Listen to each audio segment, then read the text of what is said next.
말씀은 로마서 15장 13절 말씀입니다. 제가 가지고 있는 성경으로 신약성경 260페이지에 있습니다. 로마서 15장 13절 말씀입니다. 다 찾으셨으면 우리 함께 봉독하겠습니다. 소망의 하나님이 모든 기쁨과 평강을 믿음 안에서 너희에게 충만하게 하사 성령의 능력으로 소망이 넘치게 하시기를 원하노라. 아멘. 여러분의 마음에 하나님을 생각하시면 미소가 좀 지어지십니까? 저는 어릴 때 하나님을 생각하면 무서웠습니다.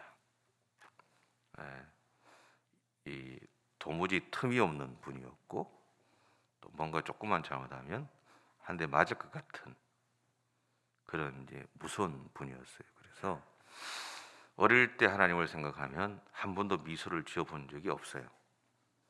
네, 나이가 들어서 이제 하나님을 생각하면 저런 미소가 지어집니다. 여러분도 하나님을 생각하면 미소가 지어지십니까? 아니면 여전히 무섭습니까? 한번 생각해 보십시오. 하나님을 생각하면 여러분의 마음에 안도감이 생기십니까? 하나님을 생각하면 여러분의 삶에 희망이 있음이 믿어지십니까? 이 로마서 8장 24절은 이렇게 고백하고 있습니다. 우리가 소망으로 구원을 얻었음에 보이는 소망이 아니니 보는 것을 누가 바라리요. 여기서 말하는 우리가 소망으로 구원을 얻었음에라는 말은 우리를 사랑하셔서 자신의 아들 예수님을 우리에게 보내주신 하나님을 향한 소망을 말합니다. 곧 하나님을 믿고 그분이 행하실 일을 기대하며 살아감으로 인해서 우리는 우리에게 보내주신 예수 그리스도를 믿을 수 있게 되었죠. 그리고 예수님을 통해서 우리에게 이루어진 구원의 은혜를 감사함으로 받아들이게 되었습니다. 이것이 우리가 구원을 얻은 모습입니다. 그리고 하나님이 우리에게 소망이 되신 이유이지요. 자, 다시 한번 생각해 보십시오. 나는 오늘 하나님을 신뢰하고 있는가? 예수님이 나의 소망이 되시는가? 여러분, 이것이 전제되어야 나에게 있어서 하나님이 소망의 하나님이 되십니다. 나는 하나님을 신뢰하고 있는가? 하나님이 자신이 우리에게 소망이 되신 이유에 대해서 이사야 11장 10절을 통해서 이렇게 선언하고 있습니다. 그날에 이새의 뿌리에 산 싹이 나서 만민의 기치로 설 것이요 열방이 그에게로 돌아오리니 그가 거한 곳이 영화로우리라. 하나님이 우리에게 소망이 되신 이유는 우리를 살리시기 위해 이새의 뿌리에서 난 싹이 되신 예수님을 우리에게 보내셨기 때문입니다. 곧 아담과 하와의 불순종으로 무너져 있던 우리, 하나님과의 관계를 회복할 수 있는 방법을 상실해 버렸던 우리, 그래서 아무 곳에도 소망을 두지 못하고 자신의 소견에 옳다고 생각되는 대로 믿음의 길을 가기만 했던 우리, 그 우리를 살리시기 위해서 하나님이 예수님을 우리에게 소망으로 주셨다라는 겁니다. 어쩌면 이 모습이 오늘 우리들이 삶을 살아가는 우리의 삶의 현장에서도 계속해서 있는지 모릅니다. 처음에 은혜를 받았을 때는 이런 것들이 다 용납되죠. 예수 그리스도가 우리의 소망이 되시고 하나님과의 관계가 회복되는 것도 다 받아들여지고 다 돼요. 근데 어느 순간 우리의 삶을 돌아보면 우리 안에서 하나님과의 관계가 정말 회복되어졌는지 그냥 무감각해지죠. 정말 하나님과의 관계가 더 이상 나의 삶에서 중요하지 않게 되고 내가 원하는 것, 내가 바라는 것, 내가 이루고 싶은 것들이 앞서가는 경우가 많이 생기게 됩니다.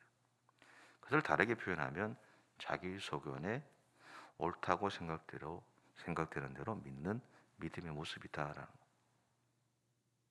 어쩌면 우리 안에는 그런 모습들이 참 많을 수도 있습니다. 저 같은 목사도 마찬가지고, 또 말씀을 준비하면서 제 자신의 어떤 삶을 돌아볼 때도 그런 모습이 많았다라는 것을 발견하게 되더라고요. 그럼에도 불구하고 예수님이 나를 위한 대속제물로 십자가에서 죽으심으로 나를 누르고 있던 불순종의 굴레가 제거되기 시작했다는 것은 분명합니다. 그리고 예수님의 부활하심은 더 이상 우리가 죄의 굴레에 갇혀 살지 않게 되었음을 선언하는 승리의 사건이었죠. 그래서 우리의 삶에는 계속 반복되어졌던 삶이 자기의 소견대로, 자기가 원하는 대로 정말 예수 그리스도를 통해서 우리에게 이루어졌던 용서와 회복의 사건이 때때로 믿어지지 않는 일들이 우리 가운데 생긴다 하더라도, 그래도 우리에게는 소망이 있죠. 왜냐하면 예수께서 이미 죽으시고 부활하심으로 이미 승리하셨기 때문에, 완전하기 때문에 그 일을 행하신 것이 아니죠. 예수님은 그런 이야기 하셨잖아요. 인자가 온 것은 의인을 부르러 온 것이 아니라 죄인을 부르러 왔다고. 그들을 구원시키기 위해서 왔다고. 우리에게 소망이 되신 예수님을 보내주신 하나님은요, 그래서 우리에게 소망이 되시는 겁니다. 그리고 나의 소망이 되신 하나님은 오늘 나의 삶에서 구체적으로 일하세요. 그 방법에 대해서 예레미야서 33장 3절에서는 이렇게 제안합니다. 너는 내게 부르짖으라. 내가 내게 응답하겠고 네가 알지 못하는 크고 은밀한 일을 내게 보이리라. 분명한 것은 하나님은 오늘 내가 하나님을 신뢰함으로 기도하는 것에 대해서 반드시 응답하신다는 겁니다. 신방한 후에 가끔씩 이런 말을 들을 때가 있습니다. 목사님이 저희 가정에 대해서 말씀하신 대로 이루어졌어요. 조금 더 정확하게 표현하면 정말 드물게 이런 이야기를 듣습니다.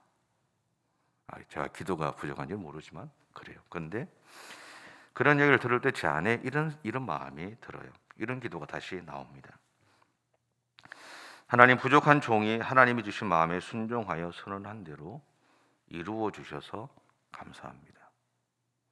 이 새벽에, 오늘 아침 새벽에 일찍 와서 다시 이 본문을 설교문을 읽다 보니까 제 마음에 들었던 이 기도가 사실은 예수님이 나사렛 무덤 앞에서 했던 기도와 똑같은 거예요. 어쩌면 우리가 하나님 앞에서 믿음의 삶을 살아갈 때 우리의 기도에 응답해 주시는 하나님을 향해서 우리는 동일한 고백들을, 동일한 기도를 하고 있지 않는가라는 생각들을 하게 됩니다. 하나님은 우리가 하나님을 믿는 바로 그 신뢰함을 바탕으로 우리에게 기쁨과 평강을 충만하게 주십니다. 그래서 기쁨과 평강은 우리의 마음에 주시는 하나님의 선물이기도 합니다. 하지만 이것은 내 안에 분노나 불평이나 그리고 두려움이 있을 때는 생기지 않습니다. 그리고 누릴 수도 없죠. 이 새벽에 다시 한번 여러분의 삶에서 나의 소망이 되신 하나님을 신뢰하셨으면 좋겠어요. 그리고 하나님 오늘 내 마음에 주시는 음성에 순종하며 살아가셨으면 좋겠습니다. 바로 그때부터 하나님이 주시는 평강이 그리고 기쁨이 내 안에 가득 채워지는 것을 느끼게 됩니다. 근데 여러분, 이 일이 성령께서 우리 안에서 일하심으로 이루어지는 사건이다라는 겁니다. 며칠 전에 제가 목사님한테 이런 고백을 한 적이 있어요. 저는 어려운 시간들을, 여러분도 많이 마찬가지시겠지만 저는 어려운 시간들을 많이 겪으면서 전에도 한번 말씀드렸지만 저는 하나님을 신뢰하지 않았었다라고 그랬잖아요. 나도 몰랐지만 하나님을 신뢰하지 않았던 시간들, 저는 몰랐지만 그 시간들이 있었고, 어느 순간 제 안에 하나님을 향한 신뢰함이 생기면서 변화가 생기기 시작했어요. 물론 그 과정까지 수많은 사람들이 저를 위해 기도하고 돕고 협력해줬던 많은 일들이 있었어요. 근데 그것을 누리면서도 저는 항상 불평했고 분노했던 사람이었습니다. 어쩌면 여러분보다 더 믿음이 약한 목사이지만 약한 사람인지도 모릅니다. 근데 어느 좀 회복되는 과정들 속에서 제가 사진을 찍을 때 저는 꽃을 많이 찍거든요. 풍경도 안 찍습니다. 꽃을 찍는데 접사로 찍습니다. 그러니까 어느 젊은 집사님 부부가 묻더라고요. 목사님 왜 꽃만 찍으십니까? 사람도 있는데. 제가 그렇게 얘기했어요. 사람 싫다고. 제가 어떤 마음인지 아시죠? 사람이 싫다고 그랬어요. 그러니까 꽃만 찍었는데 사진이 조금씩 변하더라고요. 그 기간에 개천을 얼마나 많이 걸었는지 몰라요. 처음에는 목표만 보고 갔고요. 그런 시간들이 몇 개월 지나니까 그 다음에 주변 풍광이 보이기 시작하더라고요. 또 좀 더 지나가니까 길가에 가면 꽃이 그렇게 많대요. 그것도 뭐 이렇게 이쁘게 자란 꽃이 아니라 바닥에서 그냥 있는지만 밑으로 보지 않으면 도무지 찾을 수 없는, 너무 작아서 이게 꽃인지도 모르는 그런 것들도 참 많더라고요. 그렇다고 제가 꽃 이름을 아는 건 아닙니다. 근데 그렇게 찍었어요. 그러다가 조금씩 풍광을 찍게 되고 사람이 들어가게 되고, 그런 시간들을 조금 지난 다음에 여기 온 거예요, 사실은.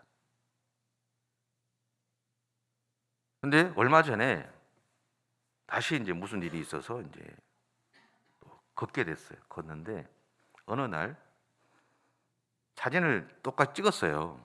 이쁜 거 보면 찍습니다. 생긴 건 이렇게 생겨도 이쁜 거 보면 찍어요. 근데 사진 찍는데 뭐죠? 민들레 홀씨 있잖아요.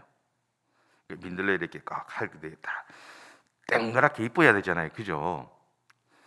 근데 계속 그걸 찍었어요. 찍는데 지나가는데 한 세 그루가 이렇게 올라왔는데 하나는 완전히 완벽한 게 아니고 조금 나갔고, 하나는 거의 다 뿌려졌고, 하나는 한 반 정도 남은 게 있는 거예요. 쑥 지나가는데 머리에서 어떤 생각이 드냐면 불완전함이 주는 아름다움. 지금까지 저는 완전함이 주는 아름다움만 생각했어요. 완벽하게 뭔가가 제대로 그려져 있고 제대로 펴 있고 그러면 아름답다고 생각을 했는데, 지나 보니까 그 순간은 불완전함이 주는 아름다움이 있구나.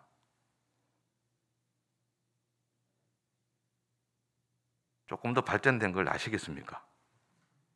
네. 근데 그 출발점을 말씀을 준비하면서 제가 보니까 어디서 출발했냐면 하나님을 신뢰함으로 출발했어요. 하나님이 나의 인생에, 나의 삶에 소망이 되시는 것으로 출발이 되더라라는 것. 여러분의 인생에도 동일하죠. 여러분의 인생에서도 하나님은 소망이 되십니다. 근데 그 소망이 되신 하나님이 여러분에게 여러분의 삶에서 성령으로 역사하고 계세요. 끊임없이 여러분의 삶을 회복시키시고 바꾸고 가시고 새롭게 해 가시면서 여러분을 통해서 영광 받기를 원하시는, 여러분을 통해서 수많은 사람들을 살리기를 원하시는 하나님의 일하심이 오늘도 우리의 삶에서 이루어지고 있다는 사실들을 꼭 기억하십시오. 그래서 부탁하고 싶은 것은 오늘 하루 여러분의 삶에서 하나님을 한번 신뢰해 보십시오. 그리고 그 신뢰하며 응답해 주시는 하나님의 역사가 여러분의 삶에 가득히 채워질 줄 믿습니다. 기도하겠습니다. 사랑의 주님, 감사합니다. 우리의 소망이 되신 하나님, 우리의 소망이 되어 주신 하나님, 우리의 삶을 인도해 주신 하나님, 우리를 보호하시고 우리와 함께 해주신 하나님, 감사합니다. 그 하나님의 손을 꼭 붙잡고 오늘 또 믿음의 길을 달려가는 우리 모든 성도들의 삶이 되게 하시고, 그 걸음걸음들을 복되게 하시고 우리 모든 성도들의 삶을 통해서 오늘도 마음껏 영광 받아 주시옵소서. 감사드리며 예수님의 이름으로 기도드립니다. 아멘. 하늘에 계신 우리 아버지 이름을 거룩하게 하시며 아버지의 나라가 오게 하시며 아버지의 뜻이 하늘에서와 같이 땅에서도 이루어지게 하소서. 오늘 우리에게 일용할 양식을 주시고 우리가 우리에게 잘못한 사람을 용서하여 준 것 같이 우리의 죄를 용서하여 주시고 우리를 시험에 빠지지 않게 하시고 악에서 구하소서. 나라와 권능과 영광이 영원히 아버지의 것입니다. 아멘.